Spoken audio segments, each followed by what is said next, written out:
dans Bruno à la maison. Aujourd'hui, une vidéo un peu particulière puisque vous ne me verrez pas, ce qui, d'un point de vue esthétique, ne vous manquera pas d'ailleurs.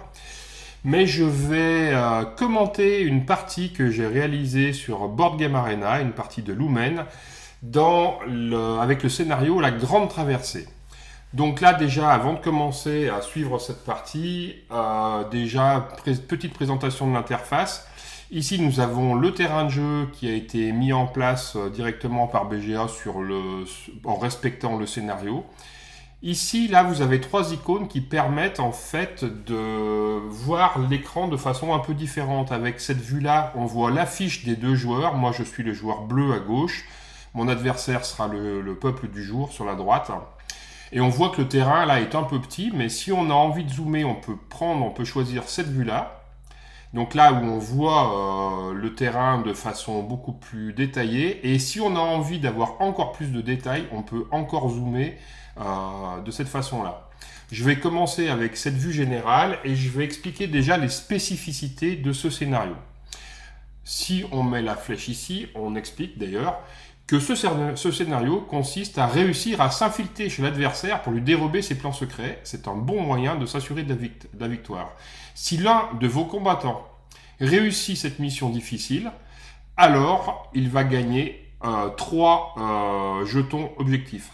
Moi, je suis le joueur bleu. Si je réussis à amener un de mes combattants dans le territoire de départ adverse, si je suis le premier à faire ça, avant que mon adversaire, lui, ne réussisse à venir dans mon territoire de départ, alors je gagnerai 3 jetons objectifs. Et ces jetons sont particulièrement importants puisqu'ils peuvent ramener de 3 à 5 lumens, les lumens étant les points de victoire finalement à la fin. Il y a aussi une règle spéciale, c'est-à-dire que le territoire de printemps qui est ici, qui est le territoire central, on ne peut pas le survoler ou on ne peut pas avec les unités volantes. Ce qui veut dire que pour arriver jusqu'au bout, il va d'abord falloir arriver au moins jusque-là pour ensuite pouvoir faire un vol jusqu'à l'arrivée. Je démarre comme mon adversaire d'ailleurs avec 2 combattants, donc un pousseur qui peut, si je l'active, pousser un autre combattant dans un territoire voisin, et un assassin qui a une force de 1 lui aussi, et qui lui peut éliminer un autre combattant sur le même territoire. Mon adversaire a les mêmes forces de son côté. C'est mon adversaire qui a l'initiative, parce que c'est comme ça que ça a été tiré au sort. Le résultat du dé fait 1, 2, et lui, il a choisi de faire une multiplication. Donc on voit que le petit marqueur est ici, m'indiquant que moi, je ne peux pas choisir la multiplication. Du coup, je vais choisir de prendre la valeur max. L'interface m'indique que c'est une valeur de 2 et je peux le remplir n'importe où. Je vais choisir une valeur relativement centrale pour avoir pas mal de latitude. Du coup, c'est moi qui me retrouve avec l'initiative puisque tant que personne ne contrôle ce territoire ici dans lequel il y a le jeton initiative, l'initiative va changer de joueur à chaque tour. Par contre, si un joueur contrôle ce territoire, tant qu'il le contrôle, c'est lui qui aura le premier choix sur le résultat du lancer de dés. Donc là, je vais choisir, cette fois-ci, de garder la différence entre les 2 dés, et je vais mettre mon 4 ici. Pour l'instant, je n'ai fait ni zone ni chaîne, donc je ne peux pas activer quoi que ce soit sur le plateau. Je confirme mon choix, et mon adversaire, lui, va choisir à nouveau de faire une multiplication, et donc ça va lui faire un 0 qui là aussi lui permet d'être en attente. Il récupère l'initiative, nouveau lancer de dés, le résultat est 2, 3. Assez logiquement, il choisit de faire une soustraction qui lui permet de poser un 1 ici et de faire une chaîne avec 3 nouvelles bulles dans cette chaîne, ce qui va lui donner 3 actions. Comment va-t-il utiliser ces actions ? Je vais peut-être passer en mode comme ça pour suivre ce qu'il va faire. Il faut que je puisse avancer ici. Donc, non, c'est pas ça, c'est ça qu'il faut que je fasse. Ok. Donc, première action, il va décider d'aller explorer un territoire voisin avec son assassin. Il révèle un jeton d'une valeur de 4 lumens. Le premier joueur qui aura une force supérieure à son adversaire de 4 récupérera ce jeton pour 4 points de victoire. Donc qu'est-ce qu'il va faire derrière ? Il va continuer l'exploration et là il va révéler un jeton qui donne 3 lumens pour celui qui aurait 3 points de force de plus que son adversaire sur ce territoire. Et finalement, il continue l'exploration, donc voilà, et là, il récupère un jeton qu'il va mettre ici. Ce jeton-là, à un moment donné, quand il aura l'initiative, il pourra, au lieu de lancer les dés, le dépenser pour poser les 2 dés sur la face de son choix. Moi, pendant ce temps-là, maintenant qu'il a terminé son tour, je vais choisir. Donc là, je repasse ici pour montrer ce que je fais. Je vais choisir de faire, donc, de garder la valeur max. Et moi aussi, ça va me permettre d'avoir 3 actions. Ces 3 actions, que vais-je en faire? Excellente question. Je vais commencer, moi aussi, par partir à l'exploration. Et là, moi, je récupère immédiatement un renfort qui vient de mon sac. Et je récupère mon 2e assassin. Je vais continuer l'exploration.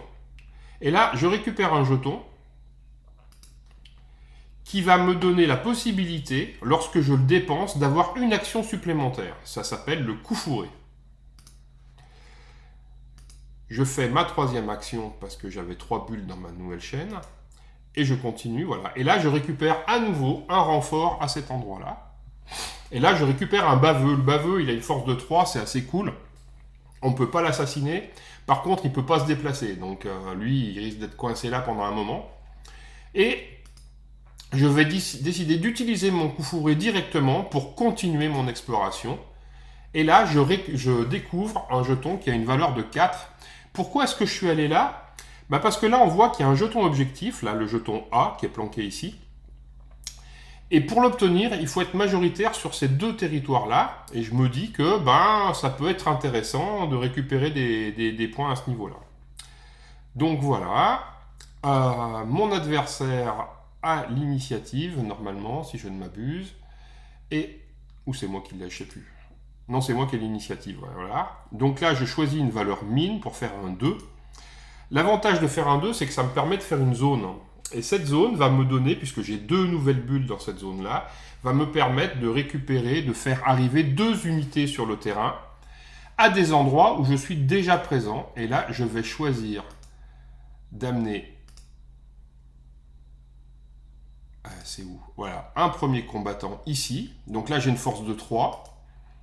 Et je vais amener un 2e combattant ici. Et donc, immédiatement, ça va me permettre de récupérer ces 4 points de victoire qui sont précieux. Et complémentairement, de me positionner ici pour tenter d'empêcher à un moment donné la progression des unités adverses. Voire même moi, de pouvoir continuer la mienne. Donc là, pour moi, c'est un bon tour. Que va faire mon adversaire? Lui, il prend un multiplié, il positionne un 4 ici en attente. Voilà, donc tour suivant. Mon adversaire a l'initiative. Le lancer de dés donne 1, 2. Il choisit de faire une addition. Il va poser le 3 ici, et donc du coup, il a 2 nouvelles bulles dans sa chaîne, le 3 et le 4. Tac, tac, tac, c'est qui lui donne 2 actions. Et que va-t-il faire? Il va choisir d'aller dans le territoire qui donne l'initiative. Ça veut dire que pour l'instant, c'est lui qui a la majorité à cet endroit-là. Tant qu'il aura la majorité à cet endroit-là, eh bien, il aura le premier choix à chaque lancer de dés de son opération. Et moi, je ne pourrais pas faire cette opération. C'est généralement quelque chose d'assez puissant. Et en 2e action, qu'est-ce qu'il fait? Il déplace son pousseur dans la zone ici, en bas. Je repasse sur cette vue-là. Moi, qu'est-ce que je fais? J'ai choisi de faire un 1.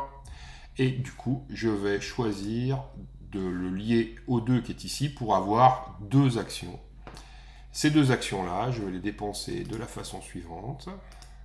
Première action, je vais m'assurer de pouvoir être le premier à aller sur le territoire de printemps qui est ici. Alors, l'accès à ce territoire-là, pour moi, est important à 2 points de vue. Premièrement, le joueur qui sera majoritaire à la fin sur ce territoire-là, le territoire de printemps central, remportera 7 lumens et 7 points de victoire, c'est pas rien. Et complémentairement, comme je ne peux pas survoler ce territoire, ça me permet moi aussi d'avoir un peu une avance sur mon adversaire par rapport à l'objectif de traverser tout le terrain et peut-être de pouvoir rusher le plus vite possible pour tenter d'obtenir ces 3 jetons objectifs qui sont si importants. Donc ça, c'était ma première action. Et ma deuxième action va être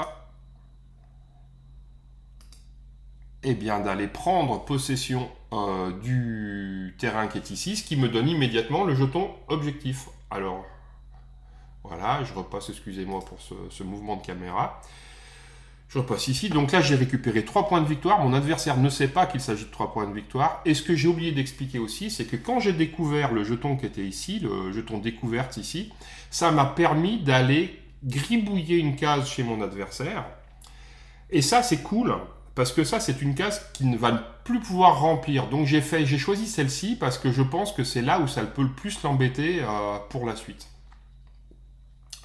Je vais faire du brouillage de ces ordres. Alors, où en sommes-nous? Tac, tac, tac. Maintenant, de toute façon, c'est lui qui a l'initiative. Hop, là. Avec un 1-4, il choisit de faire un 4. Il fait une zone. Ça va lui permettre de faire arriver 2 de ses combattants sur le terrain. Il va choisir, assez logiquement, je pense, de ramener un combattant ici, ce qui lui donne les 3 points de victoire. Et le deuxième, il va mettre un assassin là-bas dans le territoire de l'initiative pour essayer de m'empêcher moi de reprendre l'initiative et d'amener ces assassins pour tenter de m'empêcher moi de continuer ma progression. Avec ce lancer 1-4, moi je vais choisir de faire un 1. Alors le 1, il m'intéresse à 2 titres parce que d'une part il me fait une zone, donc je vais pouvoir amener 2 combattants, et en plus il continue cette chaîne-là, donc je rajoute une bulle dans cette chaîne-là, donc je vais avoir une action. Donc dans le même tour, je vais pouvoir avoir à la fois 2 renforts et à la fois une action. Donc du coup, je vais choisir, est-ce que je fais d'abord mes renforts puis mon action, ou d'abord mon action puis mes renforts. Donc là, je vais choisir de faire d'abord manifestement une action. Et cette action, ou un déplacement, non, en déplacement, tac, je choisis d'abord de me déplacer, effectivement, pour venir ici, et ensuite, je vais amener mes renforts, et je vais amener un renfort qui va pouvoir voler, ce qui va faire que, en fait, ce que je suis en train de préparer, si je grossis ici, ce que je suis en train de préparer, c'est si, dès que je pourrai activer mon emplumé, je vais pouvoir en un seul coup venir directement ici et donc viser le plus vite possible les 3 points de victoire. Lui, il peut s'en sortir s'il a l'initiative avant moi en se déplaçant et en me tuant à l'emplumé. Mais bon, ça, je ne suis pas sûr qu'il l'ait vu. On verra bien. Donc là, 0-4, de toute façon, c'est lui qui a l'initiative. Donc qu'est-ce qu'il va choisir comme action? Il va choisir de faire un mine. Donc effectivement, il fait un 0, ça lui donne 2 renforts. Tac. Renfort qui va amener toujours pareil là-bas, là où il y a l'initiative, et l'autre, sa coccinelle, enfin sa soigneuse. Ah non, c'est pas soigneuse qu'il met, il met un baveux là-bas. Ok, d'accord. Moi, je vais choisir de faire une multiplication, je vais mettre un 0, et ce 0, en fait, va me donner une seule et unique action, mais pour autant, c'est une action fort importante, puisque cette fois-ci, je vais faire quoi? Je vais d'emblée activer mon emplumé pour l'amener dans le fameux territoire.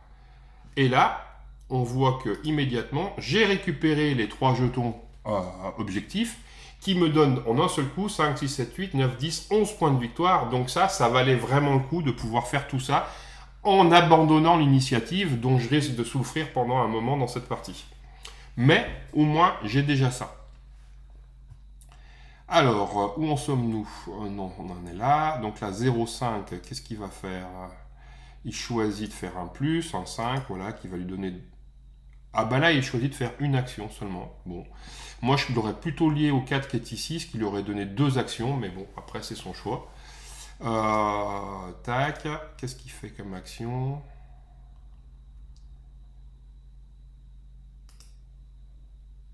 Voilà, il se déplace dans le territoire de printemps.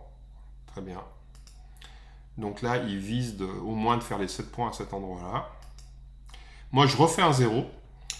Et l'avantage de ce 0, c'est que ça va me permettre à la fois d'avoir une action et des renforts. Et donc, du coup, je vais jouer ma partition à ce niveau-là. Donc, hop, premier renfort, je mets un pousseur là-bas. Deuxième renfort, je mets ma soigneuse à cet endroit-là. Et mon action va être de pousser mon baveux dans le territoire de printemps, ce qui me permet d'être à 3 contre 1, et en plus son assassin je m'en fous, puisque mon baveux, lui, est immunisé contre les assassins. Protégé en tout cas. 0,3, il va choisir de faire une addition. Le 3, il va le positionner ici, ce qui lui donne 2 actions. Avec ces actions-là, qu'est-ce qu'il va faire? Ah, il va pousser lui aussi son baveux dans le territoire où j'étais pour reprendre la majorité. Alors là, je vais montrer un petit truc de l'interface. Donc là, en fait, quand il y a beaucoup de jetons, en fait, sur Board Game Arena, quand il y a beaucoup de jetons dans un même territoire, il peut devenir difficile de savoir qui est la majorité. Donc là, dans ce cas-là, il y a une petite bulle qui s'inscrit. Et là, on voit que Orange mène 3 contre 2 dans ce territoire-là. On parle bien de la force. Je vais grossir. Puisque lui, il a 3 en force, puisque 3 chevrons sur son baveux. Moi, j'ai 2 en force, un chevron ici et un chevron ici. Voilà. Tac, ça c'est bon. Continuons. Moi, qu'est-ce que je fais? Paf. Ah oui, puis il est allé découvrir aussi le territoire d'à côté, et il a récupéré un jeton coup fourré qui pourra lui donner lui aussi un coup supplémentaire au moment de son choix. Voilà. D'ailleurs, il l'a utilisé tout de suite pour venir me contester la majorité ici. Là, maintenant, nous sommes à égalité dans le territoire central. 3-3. C'est à moi. Donc, du coup, avec un 0,3, qu'est-ce que je vais faire? Tac. Donc, je vais me positionner le 3 ici. Ça me donne 2 renforts et une action. Alors, on va essayer de suivre ça différemment. Donc là, hop, un renfort. Je ramène un deuxième baveux dans le territoire d'hiver, donc dans le territoire de printemps. Donc là, maintenant, je suis à 6 contre 3. En plus, avec mes 2 baveux qu'on ne peut pas assassiner. Donc ça, c'est plutôt cool. Je mets la pression sur ce territoire-là. Mon deuxième renfort va venir là-bas en bas, parce que ce que j'espère à terme, c'est à un moment donné tenter de venir piquer ces 4 points qui sont ici. Mais ça, voilà, on verra bien. Et mon action va être de me déplacer ici. Et là, je retrouve le deuxième brouillage qui va me permettre d'aller barbouiller une case. Alors, tac, tac, je reprends l'image qui va bien. Et du coup, je vais forcément aller brouiller celle-là. Voilà. Et pourquoi est-ce que je brouille celle-ci? Parce que là, maintenant, on voit que quand il va devoir mettre de nouveaux chiffres à un moment donné, quand il va être obligé de remplir par ici, il y a de fortes chances qu'il ait des valeurs qui ne vont pas l'arranger. Et en fait, je suis en train de me préparer une deuxième partie de manche qui risque d'être fort à mon avantage grâce à ça. Donc là, 4-5, qu'est-ce qu'il va choisir? Il choisit de faire une soustraction pour un 1 qui va aller en haut. Donc là, lui, il a un joli tour. Il a 2 renforts, une action. Qu'est-ce qu'il fait? Ok, il continue le combat à la fois sur ce territoire ici qui vaut 7 points, donc où il vient de réégaliser 6-6. Et là, il vient aussi tenter de me contester à cet endroit-là. Et ensuite, qu'est-ce qu'il a fait? Tac, ok. Ah, il ramène son pousseur, ok. Moi, je choisis de faire une multiplication avec un 9, parce que ça va me permettre de cocher la case ici. Voilà. Alors, l'intérêt du 9, c'est quoi? C'est que, je vais expliquer ça quand même, je vais regrossir ma fiche, ça sera plus simple.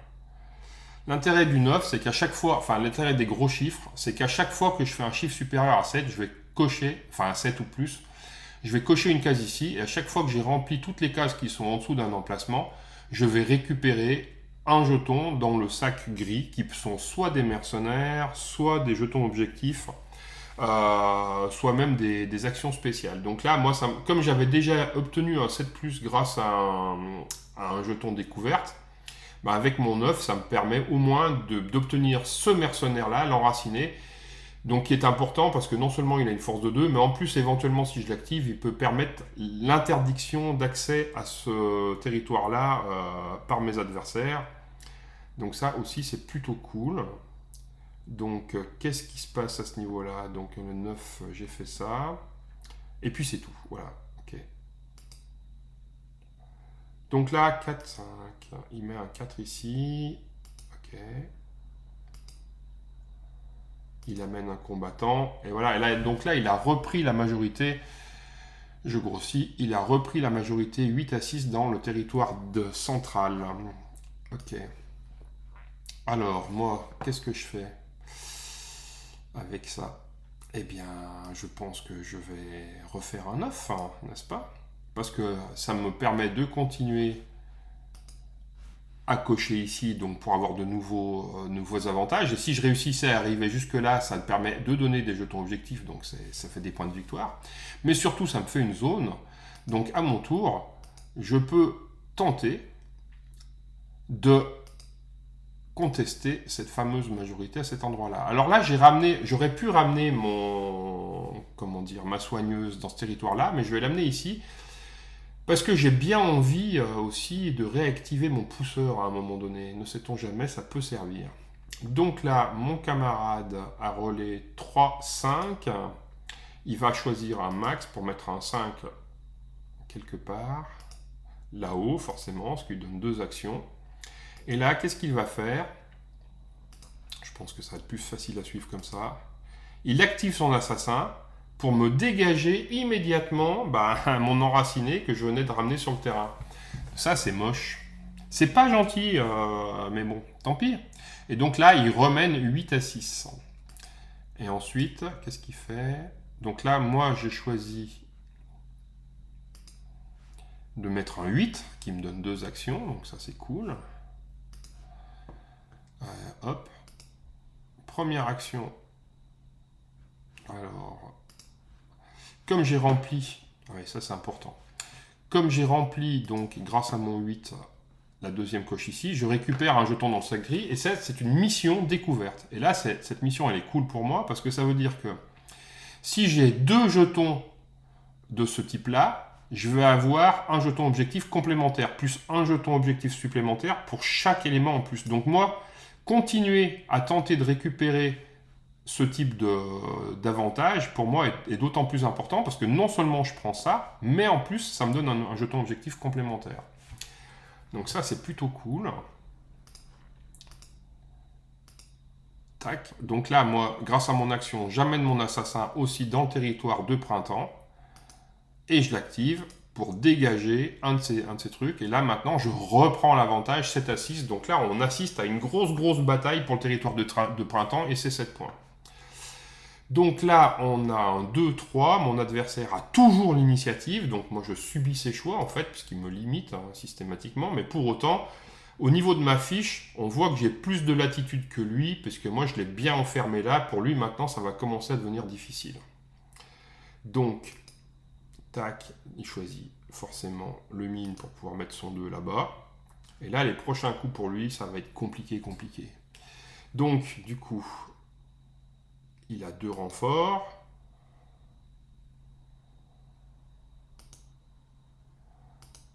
Donc il continue à blinder là-bas. Par contre, l'emplumé, il ne l'a pas amené là-bas. Ok, d'accord.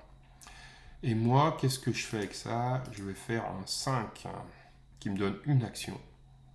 Et cette action-là va être que je vais utiliser ma coccinelle, ma soigneuse, qui a réactivé le pousseur qui était ici et mon assassin qui était là, parce qu'en fait, ça réactive tous les personnages que tu as déjà utilisés, qui sont sur son territoire et sur les territoires voisins. Et ça, c'était mon ambition, c'est-à-dire que là, maintenant, je vais pouvoir réactiver mon assassin pour lui repéter des trucs et continuer cette bataille pour le territoire central. Du coup, lui, il prend un max avec le 5. Donc le 5 lui permet de rien faire. Donc ça, pour moi, c'était un peu ce que j'avais visé. Et pendant ce temps-là, moi, je fais aussi un 5. Par contre, ce qui me permet d'amener 2 renforts. Donc ça, c'est quand même fort appréciable. Et là, je continue cette bataille sur le territoire du centre. Mais je ramène un autre ici. Pourquoi? Peut-être que je fais croire que je veux contester la majorité ici, mais en fait, mon objectif, moi, c'est de venir chercher ce jeton ici. Là, 5-6, pour lui, c'est vraiment un truc merdique, puisqu'il peut faire plus qu'une multiplication ou une addition, donc de toute façon, ça va lui donner rien du tout, en fait. Alors oui, ça lui fait cocher une case dans ça en haut, là, mais pour l'instant, il n'obtient rien. Et moi, pendant ce temps-là, ben, je me dis que ça peut être cool de faire un 6, parce que du coup, ça me donne 2 actions. Et ces 2 actions, ça va être exactement ça. Je vais déplacer un freluquet, je vais déplacer un deuxième freluquet, et hop, ça me donne ces 4 points de victoire. Et complémentairement par rapport à ma mission qui est ici, j'ai rempli cette mission-là. Et en fin de partie, ça va me donner un jeton objectif supplémentaire, c'est-à-dire entre 3 et 5 points. Donc ça, c'est quand même top cool. Là, il fait 3-6, donc pour lui, la galère continue, parce qu'il a beau avoir la majorité, enfin, donc il peut faire qu'un multiplié, donc ça lui fait un 18 qui lui donne rien du tout. Moi, par contre, c'est un truc qui... Ah, donc il a récupéré un truc, voilà, c'est bien. Moi aussi, je fais un 18, mais par contre, immédiatement, ça me donne ce jeton-là, qui est ici. Donc là, ça pourrait être intéressant, parce que ça me pourrait permettre de faire, entre guillemets, j'ai un de mes combattants qui peut se transformer en kamikaze et qui fait tout péter sur le territoire. Donc voilà. Et enfin, donc dernier coup de la partie. Donc là, 4-1, lui, il peut toujours rien faire. Donc comme j'avais prévu, grâce au brouillage, je lui ai bien pourri sa fin de partie. Moi, ça me permet de mettre encore un 4 ici, qui me donne à la fois des actions et à la fois des combattants. Enfin, des renforts, pardon. Je vais simplement faire un renfort comme ça, tac. Et en fait, j'ai même pas fait toutes mes actions parce que j'avais pas besoin en fait en réalité. Et là, on en arrive au décompte final. Donc le décompte final, si je regarde ça comme ça, en fait, tac. Au niveau des territoires contrôlés, donc en fait les lumens qu'il y a sur les territoires, moi ça me fait 30 points parce que finalement, moi j'ai le territoire d'hiver, de printemps, pardon. En territoire d'été, en vert, ça me fait 10 points, ça me fait 12 pour les oranges, 1 ici. Et lui, en fait, il a que 10 en vert et 1 en bleu, donc ça fait, là, je lui mène 30 à 11. Au niveau des jetons de découverte, c'est-à-dire ces jetons-là, moi j'ai 8 points, lui il en a 6. Voilà. Par contre, au niveau des jetons objectifs, c'est là où je fais aussi une grosse différence, puisque comme j'ai réussi mon objectif de traverser le plateau, comme j'ai pris l'objectif qui était ici sur les frontières, et comme en plus j'en ai un supplémentaire grâce à ma mission découverte, ben là je fais 18 points. Et ce qui fait que là je l'emporte avec une petite raclée quand même, 56-17. Voilà. Eh bien, vous avez suivi une partie sur Board Game Arena. Le mieux, c'est aussi d'y jouer dans la vraie vie. Il y a plein de scénarios, il y a plein de trucs, il y a plein de machins. Voilà. J'espère que ça vous aura plu. Et à bientôt!